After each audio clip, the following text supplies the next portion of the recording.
देखो गुरुजी जे बोल्या, पिताजी जे आज्ञा करी, तो ए दबाण करवामां आवेલું ને. કૈકેયીના દબાણથી આ બધું થયેલું હતું. કૈકેયીની જીદને કારણે આખી ઘટના ઘટી હતી. અને આ જે કંઈ ઘટના અયોધ્યામાં ઘટી, એ તમામે તમામ ઘટનાનો દોષી ભરતજી પોતાને માને છે. પોતાને માને છે ભરતજી. આનો દોષનો ટોપલો એ પોતાની માથે લઈ લીધો છે કે આ જે કંઈ થયું એ મારે કારણે થયું છે. મારી બાએ કર્યું, મારે કારણે જ કહેવાય ને.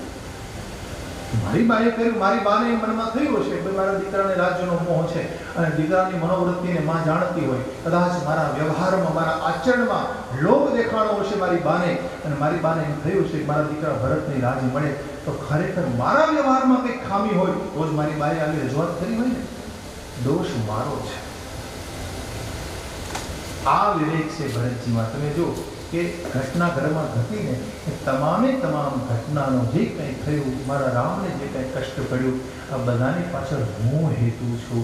ભરતજી આમ માને છે.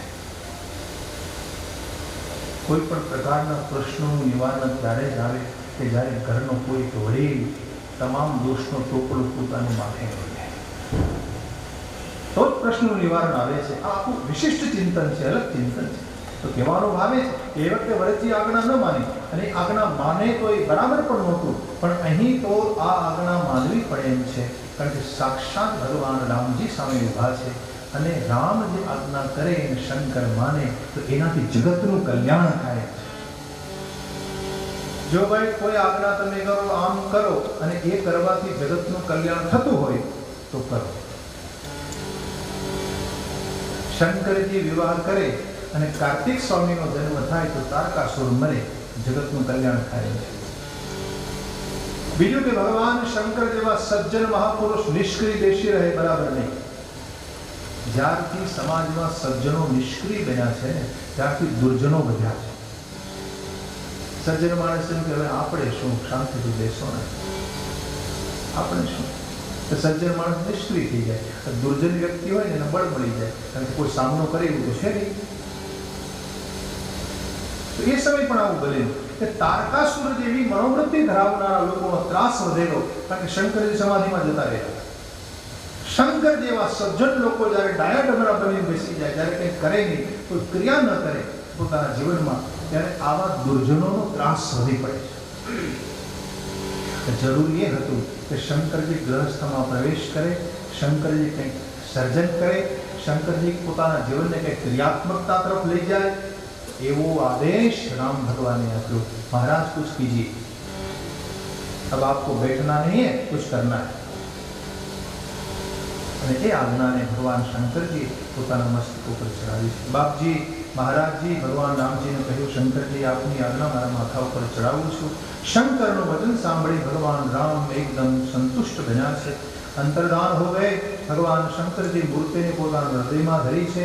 આ બાજુ સપ્તર્ષિ 7 ઋષિઓ શંકર પાસે આવ્યા. શંકરજીએ પ્રેમપૂર્વક કહ્યું, આપ જાઓ, પાર્વતીની પ્રેમ પરીક્ષા લો, અને ત્યાર પછી એને સમજાવી હિમાલયની પાસે મોકલો. ગિરિ પ્રેરી પઠવું ભવન મુરી કરે હું સંદેહું. આ બાજુ 7 ઋષિ પધારે છે, જોવે છે પાર્વતીને, મારું મૂર્તિમંત તપસ્યા અહીં બિરાજમાન છે, આવું રૂપ જોયું છે. ऋषि न गौरी देखी तह कैसे, ऋषि न गौरी देखी तह कैसे, मूर्तिमंत तपस्या जैसी, मूर्तिमंत तपस्या जैसी. बोले मुनि सुनो शैल कुमारी, शैल कुमारी, करहु कवन कारण तपुभारी, करहु कवन कारण तपुभारी. नारद कहा सत्य सोई जाना, नारद कहा सत्य सोई जाना, बिनु पंखन हम चहि उड़ाना,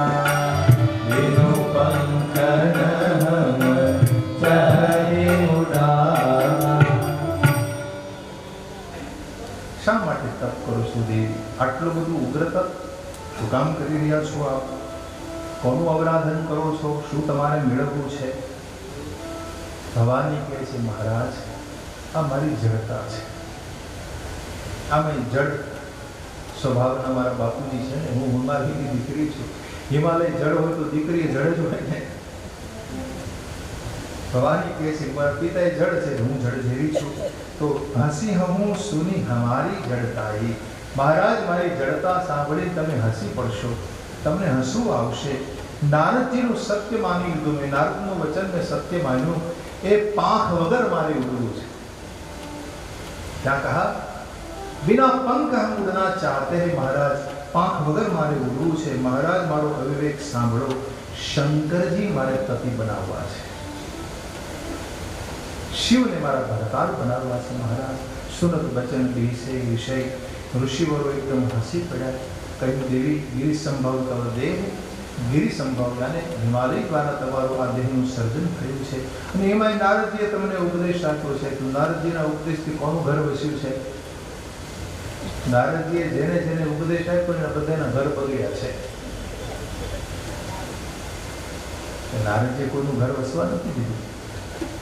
પછી દાખલા આપ્યા કે દક્ષના 10,000 દીકરાઓને ઉપદેશ કર્યો, સંન્યાસી બનાવી દીધા. કેટલા? 10,000 દીકરા ઉપદેશ કર્યો, સંન્યાસી બની ગયા. ભાગવતમાં કથા આવે છે, દક્ષ સુતન ઉપદેશની જાય, સંન્યાસી બના દિયા. પાછા ઘેર ના આવ્યા. ચિત્રકેતુના ઘરને તોડી પાડ્યા. ચિત્રકેતુ નામના રાજા હતા, એમને દીકરો નહોતો. ભાગવતમાં પણ આ કથા છે. પછી નારદજી આવ્યા. નારદજી કીધું, દેખો ભાઈ, દીકરો તો તમને આપું, પરંતુ થોડું સુખ આપશે એવો દીકરો આપો. તો દીકરાનો જન્મ થયો તો એની અપર માતા હતી, બીજી માતા હોય ઝેર આપીને મારી નાખ્યો. હવે આ રડે છે, હાય મારો પુત્ર. નારદજી આગળ કીધું, મેં તને કીધું હતું ને થોડું સુખ આપશે. હવે શું કરવું છે? તો હવે મને જ્ઞાન આપો. જ્ઞાન આપ્યું અને ચિત્રકેતુને શિવ ભક્ત બનાવી દીધો. ગંધર્વની પદવી આપી દીધી. એનું ઘર ઉજાડ્યું છે. નારદ શીખજી સુનહી નર નારી. નારદજીની શિખામણ જે માને છે એ એનું ઘર ઉજાડી નાખે છે. નારદજી એને ભિખારી બનાવી દે છે. મન કપટથી ભરેલું છે. શરીર ભરેલું સજ્જન દેખાય છે. આવા નારદજીનો તમે ભરોસો કરી લીધો દેવી? નારદજીનો ભરોસો કરવા જેવું નથી. અને એ પાછા તમારે શંકર જેવાને મેળવવા છે, નિર્ગુણ ને નીલજ ને ખરાબ વેશ ધરનારા કપાલી, જેના કુળનું કોઈ ઠેકાણું નથી, ઘર વગરના દિગંબર, સર્પનો નિવાસ સર્પને રાખનારા. અને ખરેખર તો આવા વરને પામવાથી તમને જીવનમાં શું મળશે દેવી? એ ભોળવાયા છો, ભોળવાયા છો. નારદજીએ તમને ભોળવ્યા છે દેવી. નારદે તમને ઠર્યા છે. અગાઉના સમયમાં પંચના કહેવાથી શંકરજીએ પોતાની પત્ની સતીને મરાવી નાખી. આવું લખે છે, આવું બોલે છે. પંચના કહેવાથી શંકરજીએ સતીને મરાવી નાખી અને ત્યાર સતી સાથે એમને પેલા વિવાહ કર્યો અને ત્યાર પછી એમને મરાવી નાખી. આવા શંકરજી છે અને એની સાથે તમે વિવાહ કરવા ઈચ્છો છો? આજે હું માનવ કહા હમારા, હજુ કેમ બગડી નથી ગયું અમારું માનો. અતિ સુંદર સુશીલ વેદ જેનો યશ ગાય, કોઈ જાતનું દૂષણ નહીં, એવા વૈકુંઠ નિવાસીને પરણો, તમને સુખ મળશે. જ્યારે વિષ્ણુ પરણવા જેવા છે. આમ કહ્યું સપ્તર્ષિઓએ. એ વખતે ભગવતી જગદંબાએ કહ્યું, મહારાજ ગિરિ સંભવ દેહ સ્યા. જડતાથી બનેલું આ શરીર છે, હઠ છૂટે નહીં મહારાજ. દેહ ભલે છૂટી જાય, શરીર ભલે છૂટે પણ આ હઠ નહીં છૂટે મહારાજ. કારણ કે ગુરુજીના વચનને જે ત્યાગે છે એને જીવનમાં કોઈ સિદ્ધિ ન મળે. તમે જેને ગુરુ માન્યા હોય એના વચનને જો તમે ત્યાગી દો, એના વચનને તમે સ્વીકારો નહીં, તો જીવનમાં તમને ક્યારે સિદ્ધિ નહીં મળે. નારદજીના વચનને હું નહીં છોડું મહારાજ. મારું ઘર વસે તોય ભલે અને મારું ઘર ઉજળે તોય ભલે મહારાજ. પછી આગળ કહે છે, ગુરુ કે બચન પ્રતિદિન જેહી. ગુરુ કે બચન પ્રતિદિન જેહી. સપને હું સુગમન સુખ સિદ્ધતે. સપને હું સુગમન સુખ સિદ્ધતે. जो तुम मिलते हो प्रथम मुनीसा, जो तुम मिलते हो प्रथम मुनीसा, सुनते हो सीख तुम्हारी धरि सीसा, सुनते हो सीख तुम्हारी धरि सीसा। अब मैं जन्मो शंभु हितहारा, अब मैं जन्मो शंभु हितहारा, ओ गुण दूषण करे विचारा, ओ गुण दूषण करे विचारा, ओ गुण दूषण करे विचारा, ओ गुण दूषण करे विचारा।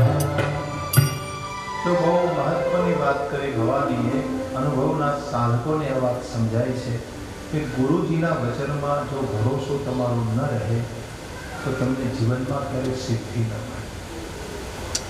ગુરુ કે વચન પ્રતીતિને જેહી સપને હું સુગમન સુખ સિદ્ધિ। देखो भाई, તમે જેને ગુરુ માન્યા છે, ગુરુ શરીર નથી,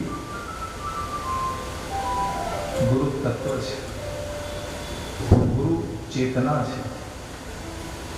તમે જેને ગુરુ માન્યા છે કે ગુરુને શરીર ન માનો, જો તમે શરીર માનીને વ્યવહાર કરો ને તો પછી ગુરુત્વનો કોઈ મહિમા નહીં રહે। ગુરુ એક ચેતનાનું સ્વરૂપ છે અને ચેતનાના સ્વરૂપે બધાયના ગુરુ સરખા છે। પછી ભુજા ભગતની ચેતના હોય, મીરાબાઈની હોય, મહાવીરની હોય, બુદ્ધની હોય, કોઈ પણની ચેતના સમાન છે બધાય ગુરુ। પછી સવારામ બાપા હોય, કોઈ પણ, यानी બધાનું ચેતન તત્વ સરખું છે।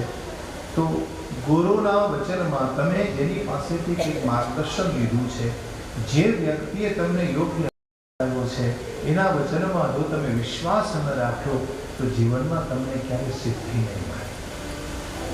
બીજી વાત કે તમે જેને ગુરુ માન્યા હોય અને એ ગુરુની સાથે તમે રહેવા લાગો ને, થોડા દિવસ થાય ને તો તમને ગુરુનો દોષ દેખાય। થોડા દિવસ થાય ને તમને ગુરુના અવગુણ દેખાવા લાગે છે। આનામાં આપણાનો શું ભેદ છે? આપણી જેમ જ રહે, આપણી જેમ જ શયન કરે છે, આપણી જેમ જ ખાઈ પીવે છે, મોજ મજા કરે છે, આપણામાં એમાં અંતર શું છે? એટલે અવગુણ દેખાવા લાગે, દોષ દેખાવા લાગે, અને ગુરુમાં દોષ દેખાય એટલે તમારી પ્રગતિ અટકી જાય। અધ્યાત્મના માર્ગમાં, ભક્તિના માર્ગમાં તમને જ્યારે ગુરુના દોષ દેખાવા લાગે, देखो गुरुना दोष होय तो जोवाय नहीं, कदाच होय ने तो આપણે એના દોષ જોવાય।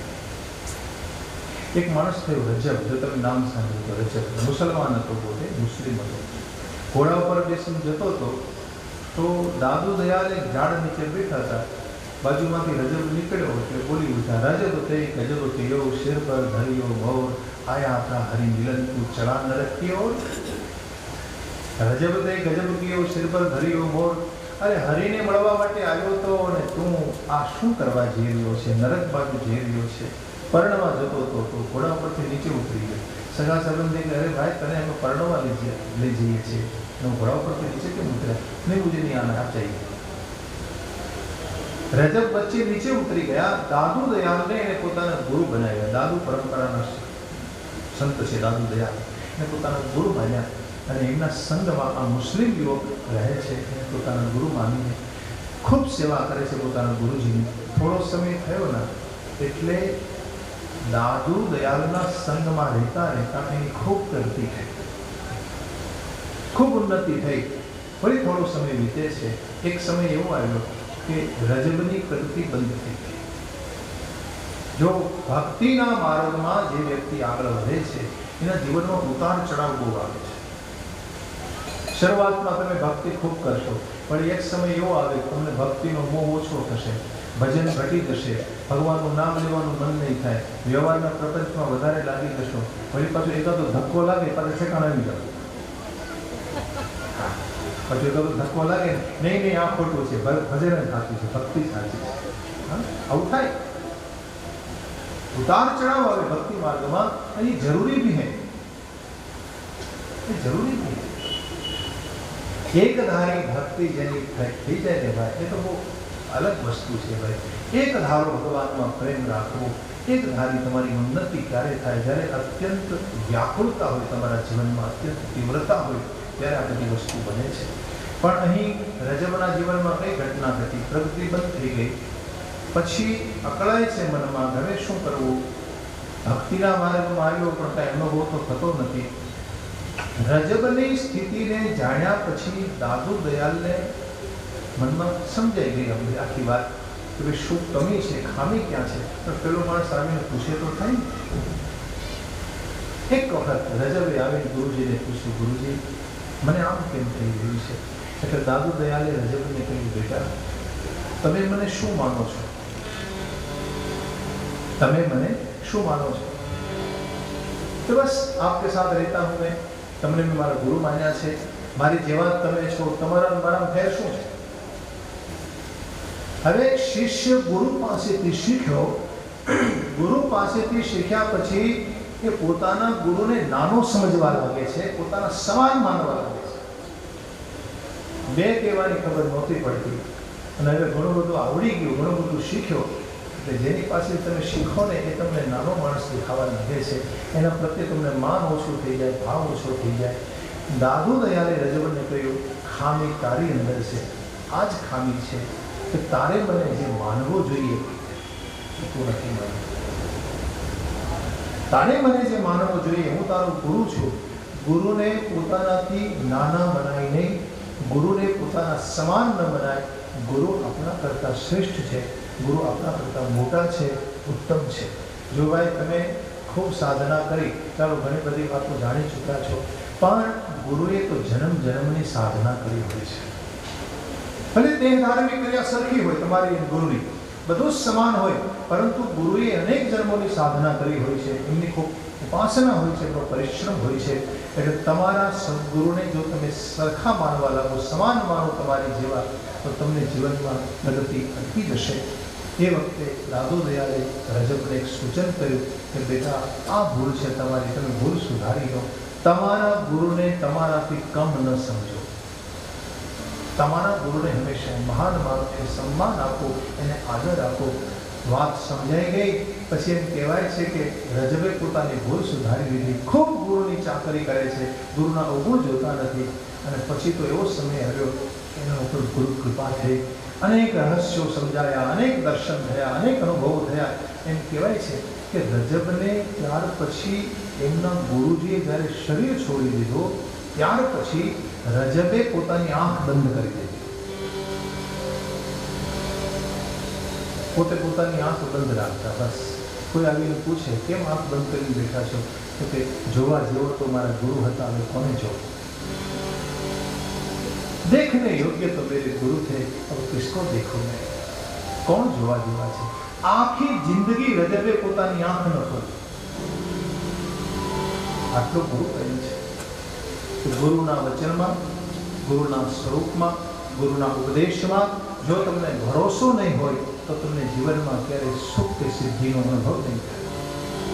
આ સિદ્ધાંત અહીં ભગવતી ભવાની પોતે બોલ્યા છે કે સપને હું સુગમ અને સુખ સિદ્ધિ તેહી, એને સ્વપ્નમય સુખ ન મળે, સ્વપ્નમય સિદ્ધિ ન મળે। ગુરુના વચનમાં પૂર્ણ વિશ્વાસ રાખો। કહે મહારાજ ભલે મહાદેવ અવગુણનું ભવન છે, અવગુણનું ઘર છે, વિષ્ણુ સકલ ગુણ ધામ ભલે હોય, પણ જેનું મન જેની હારે રમી જાય ને એને એની હારે કામ હોય।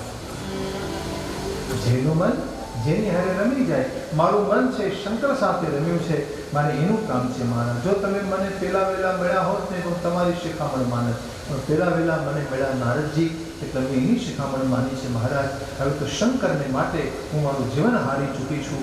મારું તો બસ આ દ્રઢ નિર્ણય છે કે એક જન્મ નહીં, 1000 જન્મ ભલે લેવા પડે, પરણિત તો શંકરને પરણીશ।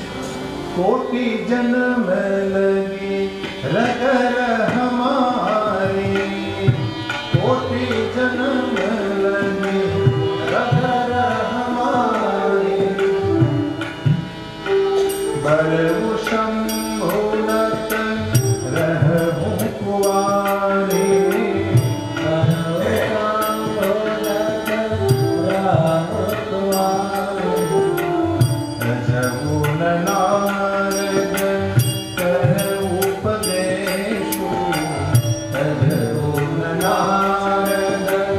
उपदेश आप कहीं सकल बार महेश आप कहीं सकल बार महेश देखी प्रेम बोले मुनि ज्ञानी देखि प्रेम बोले मुनि ज्ञानी जय जय जगदम्बिके भवानी जय जय जगदम्बिके भवानी। કરોડ કરોડ જન્મ સુધી મારો આ સંકલ્પ રહેશે મહારાજ કે શંકરને જ પરણીશ. જો આટલી દ્રઢતા જીવનમાં જોઈએ, સાધના કરનાર સાધકને માટે આવો દ્રઢ નિશ્ચય હોય કે ભગવાન મને મળવાના જ છે અને એને મળવા માટે ભલે મારે હજારો જન્મ લેવા પડે, મારી તૈયારી છે. આપણે ત્યાં યોગ સૂત્ર છે, સતુ દીર્ઘકાલે નૈનંતર્ય સેવિતો સત્કારા દ્રઢ ભૂમિ. સતુ દીર્ઘકાલે, દીર્ઘકાળ સુધી નિરંતર આદરપૂર્વક એકને એક પ્રવૃત્તિ તમે કર્યા કરો ત્યારે એમાં સફળતા મળે છે. થોડો સમય કરો ને પછી છોડી દો, વળી પાછી બીજી પ્રવૃત્તિ કરો, એમાં સફળતા ન મળે. એકની એક પ્રવૃત્તિ, સારી પ્રવૃત્તિ નિરંતર કરવી પડે છે, આદરપૂર્વક કરવી પડે છે. એમ કોઈ પણ ઈષ્ટને ભજવા માટે, પામવા માટે એક દ્રઢ નિશ્ચય જોઈએ કે ભલે મારે હજારો જન્મ લેવા પડે પણ એને અવશ્ય પ્રાપ્ત કરીશ. કાર્યમ સાધ્યામિ વા દેહમ પાથયામિ. કાર્ય સાધીશ, ભલે મારું શરીર પડી જાય. આવો નિર્ણય છે ભગવતી જગદંબાનો. એમનો નિર્ણય જોઈ મુનિવર એકદમ ખુશી થયા છે. જય હો આપનો, હે ભગવતી જગદંબા આપનો જય હો. તમે તો ભગવાન શંકરની માયા છો, જગતના માતા પિતા છો. નાઈ ચરણ શિર મુનિ ચરે, પુનિ પુનિ હર્ષત દાત. મુનિવર જગદંબાના ચરણોમાં પ્રણામ કરી હર્ષિત બની ત્યાંથી ચાલ્યા. જાય મુનિ હિમવંતુ પઠાય. તો આ બાજુ એ બધા સાથે સાત ઋષિઓ હિમાલય પાસે ગયા. હિમાલયને વિનંતી કરી કે આપ જઈને ગિરિજાને તમારા ઘેર લાવો. પછી સપ્તર્ષિ શંકર પાસે આવ્યા. શંકરજીને આવી ફરી પાછી એને દેવી ભાગવત સંભળાવી. શંકરજીની પાસે એમણે ઉમાની કથા સંભળાવી. કથા ઉમા કે સકલ સુનાવી. ભય વદન શિવ સુનત સ્નેહા. કથા સાંભળતા સાંભળતા મદન થઈ ગયા ભગવાન શંકરજી. ભવાનીની કથા સાંભળતા શંકર મગ્ન હો. બહુ સુંદર કથા કહી. સપ્તર્ષિઓએ એમની તપસ્યાની કરણી કરી સંભળાવી. મનને સ્થિર કર્યો. ત્યાર પછી ભગવાન રામચંદ્રજીનું ધ્યાન કરવા લાગ્યા ભગવાન શંકરજી. બરાબર એ વખતે તારકાસુર નામનો અસુર પ્રગટ થયો. ગોસ્વામીજી લખે છે કે તારકાસુરના ત્રાસથી દેવતાઓ બધા ત્રસ્ત બન્યા. બધા બ્રહ્માજીને શરણે ગયા. સંપત્તિ બધા હારી ચૂક્યા છે. બ્રહ્માજી બધાને સમજાવે છે, બધાને સાંત્વના આપે છે, આપણે જરૂર કંઈક ઉપાય કરશું. એ વખતે દેખે વિધિ સબ દેવ દુખારે. વિધાતા બ્રહ્માએ તમામ દેવતાઓને દુઃખી જોઈ અને બધાને કહ્યું કે આ અસુરનું નિધન કઈ રીતે થશે એ તમે સાંભળો. જો ભગવાન શંકરજી દ્વારા પુત્ર જન્મ થાય તો શંકરનો પુત્ર આ અસુરનો નાશ કરી શકશે, એ જેને હરાવી શકશે. શંભુ શુક્ર સંભુત સુત એહી જીતઈ ગન સોઈ. મૂળ કહા સુની કરો ઉપાય. હવે હું કવિ ઉપાય કરી આપણે જો ઈશ્વર આપણને સહાય કરે તો. કારણ કે ભગવતી જગદંબાજે સતી દક્ષ યજ્ઞમાં એણે પોતાના દેહને ત્યાગી દીધો હતો. એ હિમાલયને ત્યાં હિમાલયને ત્યાં પ્રગટ થઈ ચૂક્યા છે. એમણે ભગવાન શંકરને પોતાના પતિ બનાવવા માટે ખૂબ તપસ્યા પણ કરી છે. પણ આ બાજુ શંકર સમાધિમાં બેઠા છે, એનું શું કરવું? જો શંકર સમાધિમાંથી જાગે તો આપણે જઈને સમજાવીએ ના, પણ શંકરની સમાધિને તોડે કોણ? આ અસમંજસતા મારા મનમાં છે. તો એક વિનંતી મારી સાંભળો. કામદેવને હું વિનંતી કરું છું કે એક કામ જો શંકર પાસે જઈ અને એનું સમાધિનું જો કામનું સર્જન છે ને બ્રહ્માજીના મનમાંથી થયું છે. આ કામ આવ્યો ક્યાંથી? કે બ્રહ્માજીએ પોતાના મનમાંથી કામનું સર્જન કર્યું છે. મેં કામની વ્યાખ્યા આપી હતી ખબર હોય તો પ્લસ સવારે કહ્યું હતું, કામ કોને કહે? વ્યક્તિનું આકર્ષણ, વસ્તુનું આકર્ષણ અને પરિસ્થિતિનું આકર્ષણ એને કામ કહેવાય. આપણને કોઈ વ્યક્તિને જોઈ એને પ્રાપ્ત કરવાની ઈચ્છા થાય, આપણને આકર્ષણ થાય એના પ્રતિ, એ કામનું સ્વરૂપ છે. કોઈ પરિસ્થિતિનું આકર્ષણ, કોઈ વસ્તુનું આકર્ષણ, એને કામ કહેવાય છે. હકીકતે આપણા હૃદયમાં કામ વધારે છે. રામ તો છુપાઈને બેઠો છે, પણ કામ વધારે છે, આકર્ષણ જ વધારે છે ને આપણને. દુનિયાનું આકર્ષણ, વ્યક્તિનું આકર્ષણ, વસ્તુનું આકર્ષણ, પરિસ્થિતિનું આકર્ષણ, આકર્ષણ હોય એ સારી વાત છે, પણ એની સાથે જો તમારું જ્ઞાન ભળી જાય તો એ કામ પ્રેમ થઈ જાય છે. આકર્ષણ હોય તમને, પણ એની સાથે તમારું જ્ઞાન ભળવું જોઈએ. માની લો કે કોઈ વ્યક્તિ તમને ખૂબ ગમી ગઈ અને વ્યક્તિનું આકર્ષણ તમને થયું, પણ મનમાં જ્ઞાનપૂર્વક વિચાર કરો કે જે વ્યક્તિને મેં જોઈ એ મારા રામ જેવા દેખાય છે. જ્ઞાન ભળવું જોઈએ. જે વ્યક્તિને મેં નિહાળી એ ભગવતી જગદંબાનું દર્શન તમને એમાં થવું જોઈએ, અને એમાં તમારા આકર્ષણમાં જો જ્ઞાન ભળી જાય તો એ કામ પ્રેમ થઈ જાય છે, એ કામ ભાવ થઈ જાય છે. તો ભગવાન બ્રહ્માજીએ કામને પોતાના મનમાંથી પ્રગટ એટલા માટે કર્યા છે કે જગતનું સર્જન કરવું છે, જગતને આગળ ધપાવવું છે. કામનું સર્જન કરીને બ્રહ્માજી એના હાથમાં 5 બાણ આપ્યા છે. 5 બાણ આપ્યા છે. આ 5 બાણથી કામદેવ આખા જગતને પોતાને વશમાં રાખે છે. એટલે બ્રહ્માજીએ કામને કહ્યું કે એહી વિધિ ભલે દેવહિત હોય, મત અતિ નીક કહી સબ કોઈ, અસ્તુતિ સુરન કિન્ની અતિ હેતુ. દેવતાઓએ કામદેવની સ્તુતિ કરી. કામદેવે દેવતાઓની વિનંતીને સાંભળીને કહ્યું કે દેખો મહારાજ, મને ખબર છે કે શંભુનો વિરોધ કરનારાને મૃત્યુ જ મળે છે, પણ છતાંય જો જગતનું કલ્યાણ થતું હોય તો હું તમારું કાર્ય કરીશ. તદપી કરત મેં કાર્ય તમારા, શ્રુતિ કહ પરમ ધર્મ ઉપકારા. વેદ કહે છે કે બીજાનો ઉપકાર કરવો એ પરમ ધર્મ છે, એટલે હું તમારું અવશ્ય માનીશ. બધાને પ્રણામ કરી હાથમાં ધનુષ બાણ છે, પુષ્પોના ધનુષ બાણ લીધા છે. સુમન ધનુષ કર સહિત સહાય, અને કામદેવ ભગવાન શંકર તે સામને આવ્યા. આ બાજુ આવી પોતાનો એનો પ્રભાવ વિસ્તાર્યો, પ્રભાવ બહુ વિસ્તર્યો, પણ છતાંય ભગવાન શંકરજીના મન ઉપર એની અસર ન થઈ. એટલે એકદમ કુપિત થયા કામદેવ. એક ક્ષણમાં તો આખું વાતાવરણ બદલાયું છે. ભગવાન ગોસ્વામીજી વર્ણન કરે છે, બ્રહ્મચર્ય વ્રત લોકોના તૂટવા લાગ્યા, સંયમ નિયમ છૂટવા લાગ્યા, ધીરજ ધર્મ તૂટ્યા છે.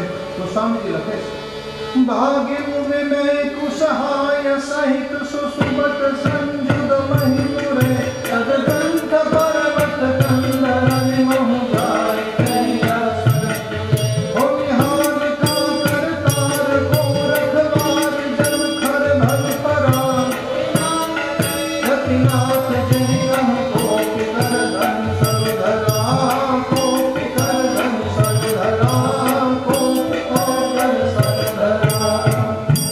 ભાગ્યો વિવેક સહાય સહિત, દરેકના વિવેક ભાગી ગયા.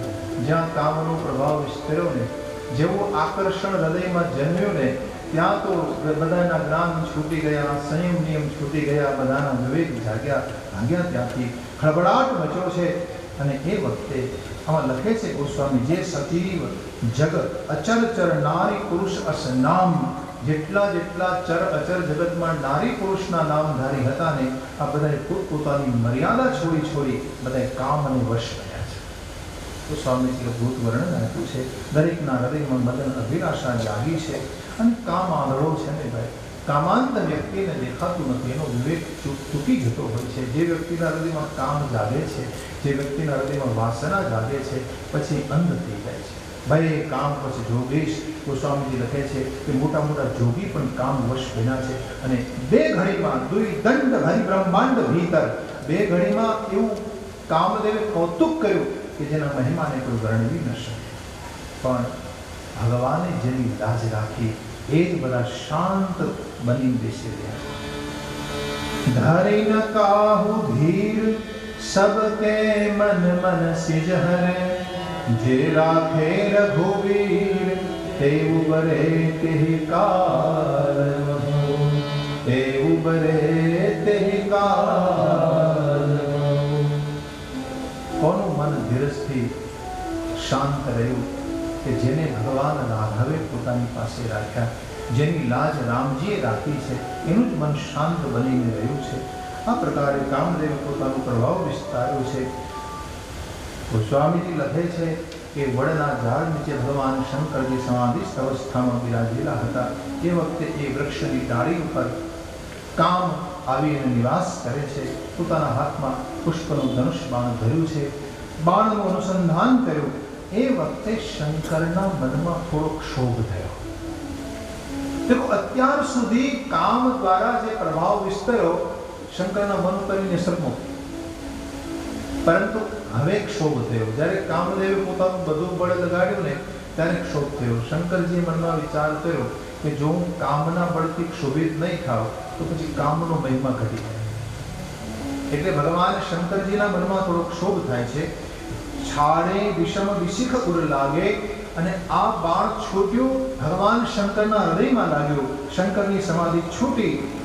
ભગવાન શંકરે જ્યાં આંખ ખોલીને જોયે છે, નયન ઉઘારી સકલ દિશી દેખી, બધી બાજુ પોતાની આંખ ખોલી નિહાળે છે. જોયું તો સામેના વૃક્ષ ઉપર કામને નિહાળ્યો. એકદમ કુપિત થયા શંકરજી. ભયું કોપે કંપેવું ત્રૈલોકા, શંકરજી કુપિત થયા. ત્રૈલોક કોપાયમાન થયું છે. આખું પૂર્ણ રૂપમાં માનો એવા કુપિત થયા શંકરજી.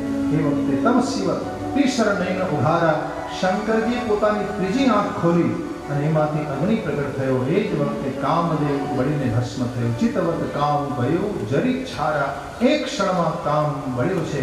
હાહાકાર થયો છે જગતમાં. ડરપે સુરભય અસુર સુખારી, અને એ વખતે અસુરો સુખી થયા. ગોસ્વામીજી લખે છે અસુરોને કામ બહુ જાગે છે એટલે એ બધા સુખી થયા. સારું થયું, કામદેવ નષ્ટ થયો. જે ભોગી લોકો હતા ને એ બધા દુઃખી થઈ ગયા. જેને કામ સુખની યાચના હતી એ બધા બહુ દુઃખી થઈ ગયા. અમુક મોટા મોટા યોગી હતા એ બધા અકંટક બન્યા છે. સારું, આપણો કાંટો નીકળી ગયો, હવે આપણને કોઈ ચિંતા નથી. પરંતુ એ વખતે ભગવાન શંકરજીના ત્રીજી આંખમાંથી નીકળતા અગ્નિને પરિણામે કામદેવ બળીને ભસ્મ. આ તીસરી આંખ છે અને આજ્ઞા ચક્ર કહેવાય. દેખો, યોગની પરિભાષામાં જેનું આજ્ઞા ચક્ર ખુલી ગયું હોય એ કામને નષ્ટ કરી શકે. તીસરી આંખ એટલે આજ્ઞા ચક્ર. યોગની પરિભાષા છે. ભગવાન શંકરજી છે ને એ મૂર્તિમંત યોગ છે. તમને હું પૂછું, યોગને જોવા છે, યોગની મૂર્તિ જોવી છે તો કોણ? શંકરજી. શંકરજી મૂર્તિમંત યોગ છે. ભરતજી કોણ છે? પ્રેમની મૂર્તિ છે. વ્યાસજી કોણ છે? જ્ઞાનની મૂર્તિ છે. તો મૂર્તિમંત જ્ઞાન છે. રામ કોણ છે? જ્ઞાનની મૂર્તિ છે. લક્ષ્મણજી કોણ છે? વૈરાગ્યની મૂર્તિ છે. આ બધી મૂર્તિ છે. શંકરજી મૂર્તિમંત યોગ છે. હવે ભગવાન શંકરજી નું આજ્ઞા ચક્ર ખુલતા તુરંત કામ બળીને ભસ્મ થયા છે. હવે આ બાજુ કામની પત્ની રતિ આવી અને ભગવાનના ચરણોમાં વિનંતી કરી કે ભાઈ મારા પતિ હવે મને ક્યારે મળશે? શિવજીએ વચન આપ્યું છે, અબ તે રતિ તવ નાથ કર હોય નામ અનંગો, બિनु બપુ વ્યાપી સબ હિ પુની, સુનો નિજ મિલન પ્રસંગો, સુનો નિજ મિલન પ્રસંગો. હવેથી તમારો પતિ શરીર વગર બધાને વ્યાપશે. અત્યાર સુધી શરીરધારી હતો પણ હવે શરીર લેવાની જરૂર નહીં પડે. શરીર વિના બધાને વ્યાપશે. બિनु બપુ વ્યાપી સબ હિ પુની. અને હવે મિલન પ્રસંગ સાંભળો. તમારો પતિ તમને ક્યારે મળશે?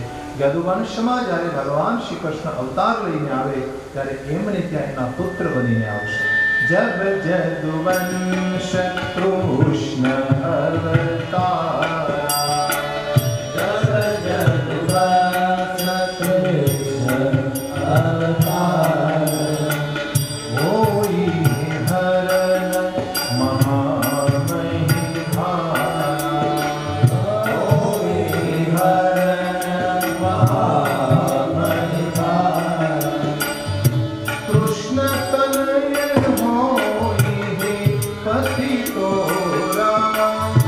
Krishna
કામ પુત્ર તરીકે પ્રગટ થશે. એનું નામ પ્રદ્યુમ્ન છે અને એ પ્રદ્યુમ્ન રતિની સાથે વિવાહ કરે છે. એ ઘટનામાં ગોસ્વામીજી ઉલ્લેખ કરે છે કે પછી તમને તમારા પતિ પ્રાપ્ત થશે.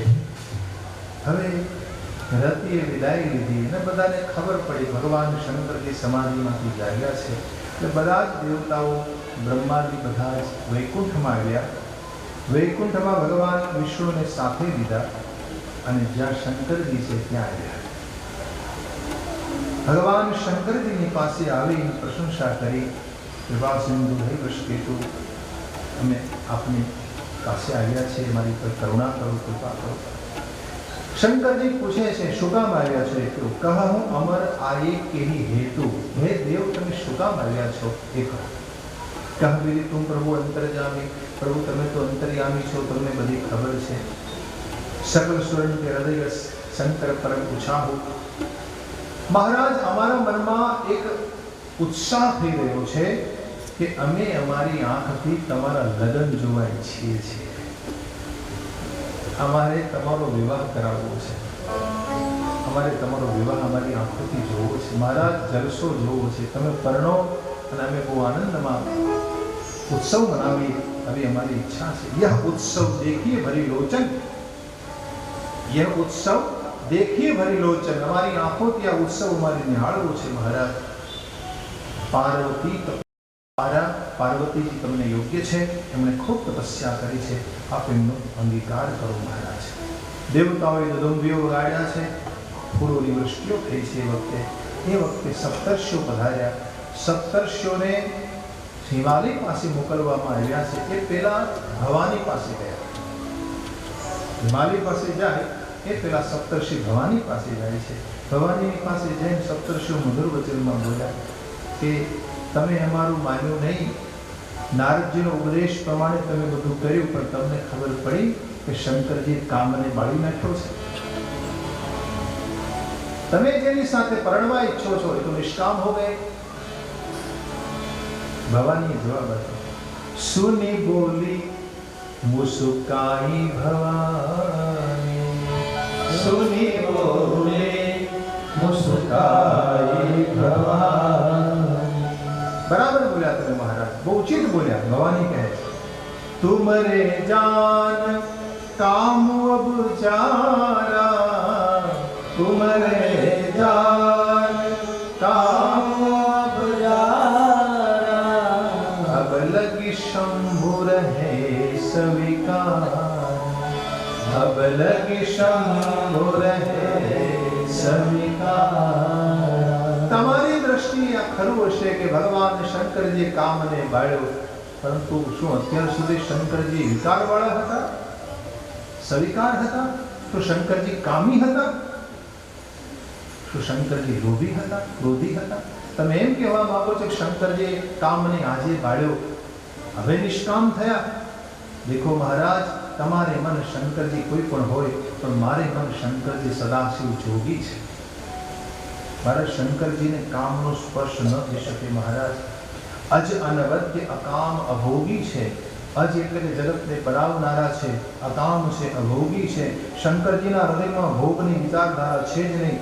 અને જો મેં શિવ સૈય અસ જાની, મન વચન કર્મથી જો મેં શંકરજીને જાણ્યા હોય, સમજ્યા હોય, તો હું તમને સત્ય વચન કહું છું કે તુમ જો કહા હર જાર્યું મારા, સોઈ અતિ બળ વિવેક તુમારા. અગર તમે કહેતા હો કે શંકરજીએ કામને બાળી નાખ્યું, તો આ તમારો અવિવેક છે. તમને ખબર છે કે અગ્નિને હિમ સ્પર્શ કરે તો હિમને બળી જવું પડે છે, હિમને ઓગળી જવું પડે છે. તાત અનલ કર સહજ સ્વભાવ, હિમ તે નિકટ જાય નહીં કાહુ. અગ્નિનો સહજ સ્વભાવ હોય છે, હિમ એની બાજુમાં જઈ પણ ન શકે. હિમ અગ્નિ પાસે કેમ જઈ શકે? બસ વૈસે મેરે શંકર કે પાસ કામ સ્પર્શ નહીં કર શકતા. એની પાસે પહોંચવાની વાત તો એક બાજુ રહે, એ તો બળી જ જાય ને, સ્વાભાવિક છે.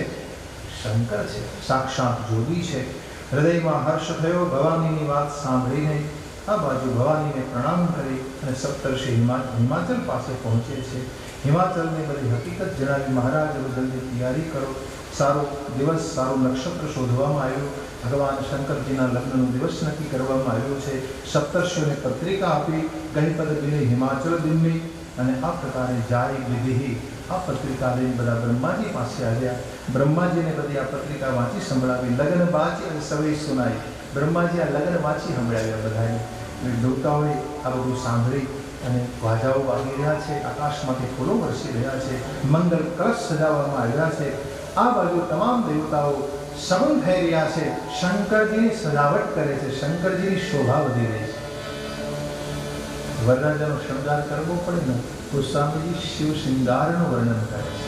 શિવ હિ શંભો ગન કરહિ શિંગાર. શિવ હિ શંભો ગન કરહિ શિંગાર. જટા મુકુટ અહીં મોરુ સવાર. જટા મુકુટ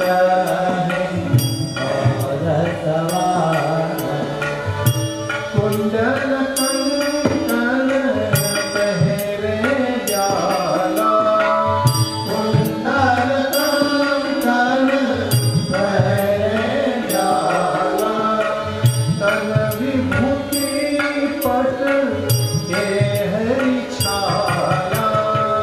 तन विभूति पट के हरि छाया.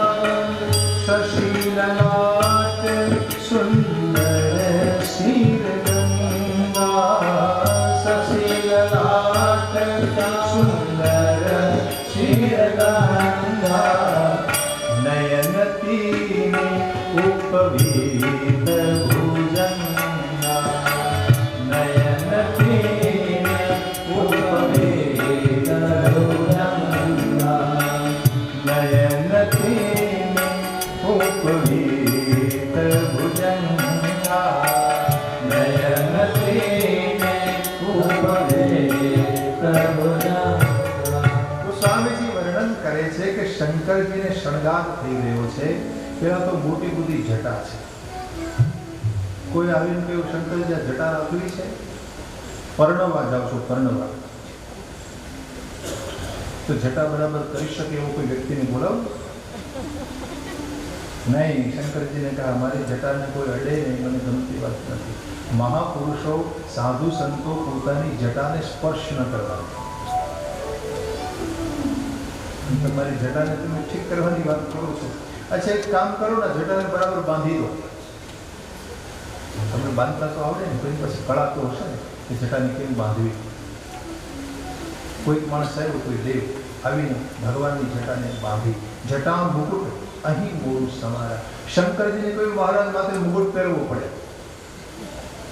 મુગટ તો કે આ સાપ રહ્યા, સાપનો ઢગલો હતો, એમાંથી મોટા મોટો સાપ ગોત્યો. ભગવાન શંકર ઉપર એના મસ્તક ઉપર મુગટ રૂપે ધારણ કર્યા. હવે કંઈક હાથમાં કંકણ જોઈએ સોનાના, કાનમાં કુંડલ જોઈએ, ત્યાં સોનું લાવવું ક્યાંથી? શંકર કે સોનાને સ્પર્શ નથી કરતો. સંન્યાસ જીવન છે મારું. સંન્યાસીએ સોનાને સ્પર્શ કરાય નહીં. આ નિયમ છે. જેને સંન્યાસ લઈ લીધો હોય ને, સોનું એને અડાય પણ નહીં, એને સ્પર્શ પણ ન કરાય. તો શંકરજી કે મારો નિયમ નહીં તૂટે. તમારે મને હાથમાં કાનમાં કુંડળ પહેરાવવો હોય તો નાના નાના હાથ ગોતો. ઘણા પડ્યા છે. તો નાના નાના સાપ જે હતા એને શંકરના હાથમાં કંકણ તરીકે અને કાનમાં કુંડળ તરીકે પહેરાવ્યા. દેખો શંકરજી પાસે ઘણા સાપ છે. એમાં અતિ લાંબા જે હોય મોટા એને ભુજંગ કયા છે. ભુજંગ. પછી મધ્યમ સાઇઝના હોય છે, મીડિયમ સાઇઝના, એના માટે અહીં શબ્દ આપ્યો છે. અહીં એટલે સાપ, ભુજંગ એટલે પણ સાપ. અને ત્રીજો શબ્દ છે વ્યાલ. વ્યાલ એટલે નાની સાઇઝના જે સાપ હોય એ નાની સાઇઝના સર્પોને ભગવાનના કાનના કુંડલ અને હાથના કંકણ બનાવ્યા, એને વ્યાલ નામ આપ્યું છે. સર્પને માટે 3 શબ્દ પ્રયોગ થયા છે, ભુજંગ, અહીં અને વ્યાલ. તો માથા ઉપર મુગટ બનાવ્યો, ત્યાં અહીં એટલે મીડિયમ સાઇઝના સાપ રાખ્યા. પછી કાનમાં હાથમાં કુંડલ પહેરાવ્યા, નાના નાના સાપ. અને પછી મોટા મોટા હતા ને એની જનોઈ બનાવી. જનોઈ જોઈએ ને, શંકરજીને યજ્ઞોપવિત સંસ્કાર કરાવવામાં નથી આવ્યા, આજે એને જનોઈ પહેરાવવામાં આવી સાંપની. આમાં લખે છે તી નયન તીની ઉપવિત ભુજંગા, નયન તીને ઉપવિત ભુજંગા. ઉપવીત એટલે જનોઈ આપી છે. 3 સર્પોને પહેરાવવામાં આવ્યા. આ શંકરજીની ઉપવીત થયેલી છે. પણ તમને કોઈ દિવસ મનમાં કલ્પના થઈ છે કે શંકરજી પાસે આટલા બધા સાપ કેમ રહેતા હશે? મનમાં વિચાર્યું છે? તમારા ઘરમાં એક ગરીબ બેઠો હોય તો રાતે ઊંઘ આવે? પકડવા વાળાને બોલાવો ને એવો પરેશાન કરો, અધમુઓ કરી નાખો બિચારાને, ઊંઘ આવે ખરી? તો શંકરજીના ઘરમાં તો સાપોનો ઢગલો છે. આવું કેમ? તો મેરે ભાઈ બહેન, આ યોગ માર્ગનું રહસ્ય છે. જેની કુંડલીની શક્તિ જાગી ચૂકી હોય એની આજુબાજુમાં સાપ બહુ રહે. જો આ યોગનું રહસ્ય કહું છું. કુંડલીની શક્તિ કોને કહેવાય? આપણા શરીરમાં 6 ચક્રો છે. સૌથી નીચેનું ચક્ર મૂલાધાર. આ મૂલાધાર ચક્ર 3.5 આંટા વાઢી ત્યાં કુંડલીની શક્તિ એ ચક્રમાં પોતાના પૂંછડાને મુખમાં દબાવીને સૂતેલી છે. યોગી પુરુષો યોગ દ્વારા, પ્રાણાયામ દ્વારા, સાધના દ્વારા, ભજન દ્વારા કુંડલીની શક્તિને જગાડવાનું કામ કરે છે. કુંડલીની જાગી જાય એટલે એ એક એક ચક્રનું ભેદન કરતી કરતી આજ્ઞામાં પહોંચે. મૂલાધારની ઉપર સ્વાધિષ્ઠાન, એની ઉપર નાભીમાં મણિપુરક ચક્ર, એની ઉપર હૃદયમાં અનાહત ચક્ર, કંઠમાં આજ્ઞા, કંઠમાં વિશુદ્ધ અને અહીંયા આજ્ઞા, અને સૌથી ઉપર કૈલાસ અને સહસ્ત્રાર. આ બધા ચક્રો છે આપણા શરીરમાં. આ બધું યોગ માર્ગ છે. તો કુંડલીની શક્તિ જેની જાગી ચૂકી હોય, કુંડલીની સર્પિણી છે, સાપ જેવી છે. કેવી દેખાય છે? સાપ જેવી. એટલે કુંડલીની શક્તિનું જાગરણ જેવું થઈ ગયું હોય એને વારંવાર સાપનું દર્શન થાય. ઘણા લોકોને સાપ દેખાતો હોય ને જ્યોતિષ જોડાવા જાય, સાપ બહુ દેખાય છે, પણ એને એ ખબર ન હોય કે મારી કુંડલીની જાગવાની તૈયારીમાં છે. ખબર હોય? જો યોગ માર્ગનો એક નિયમ છે કે 1000 માણસે એક માણસની કુંડલીની શક્તિ જાગરણની અવસ્થામાં હોય છે. 1000 માણસે એક માણસ એવો હોય કે એની કુંડલીની જાગી જવામાં વાર ન હોય. જો એને કોઈ યોગ્ય ગુરુ મળી જાય, કોઈ સાધના માર્ગમાં એનો પ્રવેશ થઈ જાય ને તો એ કુંડલીની જાગી જાય છે. તો આવા લોકોને સ્વપ્નમાં સાપ દેખાય, વારંવાર સાપ દેખાવા લાગે, સામે આવીને બેસી જાય, એને કંઈ નુકસાન ન કરે. સામે આવીને ઉભો રહે, આડો ઉતરે તો એમ ન માનવું મને અપશુકન થયા કે વારે સાપ દેખાય હું મારો કાળ આવી જશે, આમ ન માનવું. યોગની પરિભાષામાં એને સારું માનવામાં આવે છે. દેખો, રમણ મહર્ષિ જ્યારે ધ્યાનમાં બેસતા ને ત્યારે એની સામે મોટો ભુજંગ આવીને બેસતો, સાપ આવીને બેસતો. તમને ખબર છે, સ્વામી રામતીર્થ પોતાની કુટિયામાં બેઠા હોય ને, રામ રામ રામ રામ જપ. સ્વામી રામતીર્થ ગણિત શાસ્ત્રના પ્રોફેસર હતા. લાહોર કોલેજમાં પોતે ભણ્યા. એ વખતે બીએસસીની ડિગ્રી નહોતી, ગણિતમાં એને બીએ કરેલું. એ વખતે બધું બીએ કહેવાતું. તો પોતે ગણિતમાં બીએ થયા અને એ જ કોલેજમાં પોતે ગણિત શીખવાડતા હતા જે કોલેજમાં પોતે ભણ્યા. ટ્યુશન કરતા કરતા પોતે ભણ્યા અને પોતે એમ પઠન પાઠન કરતા હોય ને જે ઘરમાં રહેતા ને એમાં ઉંદરોના દર હતા અને એમાંથી સાપ બહાર આવીને રામતીર્થની સામે બેસતા. આ મહાશય વાંચતા હોય, ગણિતનો દાખલો ગણતો હોય અને સામે ભુજંગ બેઠા હોય, સાપ બેઠા હોય. એક વખત એક મિત્રે